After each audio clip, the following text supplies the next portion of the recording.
सर्दियों की दस्तक से ठीक पहले जब घाटी में उम्मीद की धूप धीरे धीरे कम होने लगती है, उसी वक्त पाकिस्तान एक बार फिर भारत को अस्थिर करने की नई साजिश बुनता दिखाई दे रहा है। हालात ऐसे हैं मानो पड़ोसी मुल्क ने फिर से उसी पुरानी नफरत की राजनीति को जिंदा कर दिया हो, जिसके सहारे वो घाटी में खून खराबा फैलाने का सपना देखता है। खुफिया एजेंसियों के ताज़ा इनपुट साफ बताते हैं कि पाकिस्तान और उसके proxy group Delhi style moving vehicle (IED) का इस्तेमाल कर बड़े पैमाने पर आत्मघाती हमले की तैयारी में थे। जी हाँ, ये वही तरीका है जिसमें चलते वाहन में विस्फोटक फिट कर भीड़, आम नागरिकों और सुरक्षा बलों को एक साथ निशाना बनाया जाता है।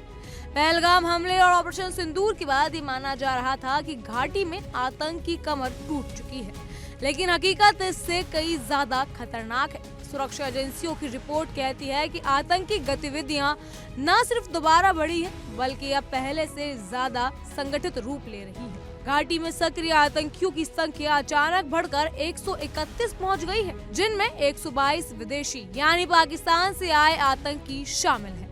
स्थानीय आतंकियों की संख्या तेजी से घटी और घाटी में अब सिर्फ 3 स्थानीय आतंकी बचे हैं, जबकि बाकी चिनाब घाटी और पीर प्रांजल क्षेत्र में छुपे हुए हैं।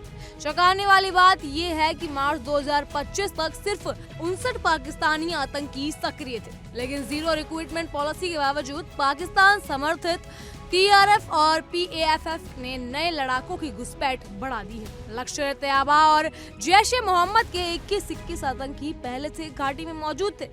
हिज़ब के 3 और 14 अन्य ग्रुप्स के आतंकी भी सक्रिय थे। पाकिस्तान के इस संगठित धक्का मुक्की ने साफ कर दिया है कि वो भारत में शांति नहीं देखना चाहता। सबसे बड़ा खतरा जिस नई चाल से पैदा हुआ वो है व्हाइट कॉलर जैश मॉड्यूल।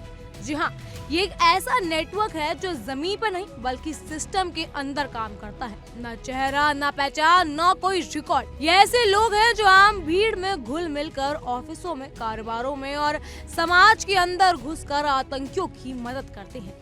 स्थानीय OGW नेटवर्क के खत्म होने के बाद ये विदेशी व्हाइट कॉलर तंत्र तेजी से फैल रहा है और यही सुरक्षा एजेंसियों के लिए सबसे बड़ी चुनौती बन चुका है। हालांकि सुरक्षा बलों ने पिछले साल भी आतंकवाद पर लगातार प्रहार किया था। 2024 में 61 और 2023 में 60 आतंकियों को ढेर किया गया था। इनमें से 45 आतंकी जम्मू कश्मीर के अंदर एनकाउंटर में मारे गए, जबकि 16 LOC पार करने की कोशिश में। इसके अलावा 21 पाकिस्तानी आतंकी मारे गए, लेकिन इस पूरी लड़ाई में 28 निर्दोष नागरिक और 16 जवानों ने अपनी जान भी गंवाई।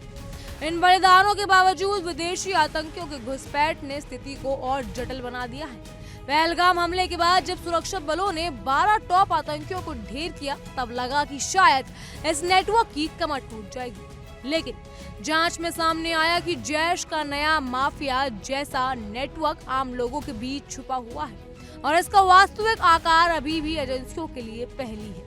दिल्ली ब्लास्ट के बाद जब JNK, दिल्ली, हरियाणा और यूपी में एक साथ बड़े पैमाने पर ऑपरेशन चलाया गया, तब भी इस मॉड्यूल की पूरी ताकत सामने नहीं आ पाई। इन सभी घटनाओं और इनपुट से यही संदेश मिलता है कि पाकिस्तान ने फिर वही राह पकड़ ली है, आतंक को सहारा देकर अब भारत को अस्थिर करने की। लेकिन नया समय, नया भारत और नई सुरक्षा रणनीति अब पहले वाली नहीं रही। पाकिस्तान की हर नापाक साजिश को बेनकाब करना ही नहीं, उसे कुचलना अब प्राथमिकता बन चुकी है। जी हाँ, घाटी में बढ़ती आतंकी हलचल इस बात का संकेत है कि लड़ाई अभी खत्म नहीं हुई है, लेकिन भारत किसी भी हाल में आतंक के आगे झुकने वाला नहीं है। इन सब पर आपकी क्या राय है, हमें कमेंट सेक्शन पे जरूर बताइएगा। फिलहाल के लिए इतना ही। तमाम खबरों के लिए फॉलो कीजिए इंडिया डेली को।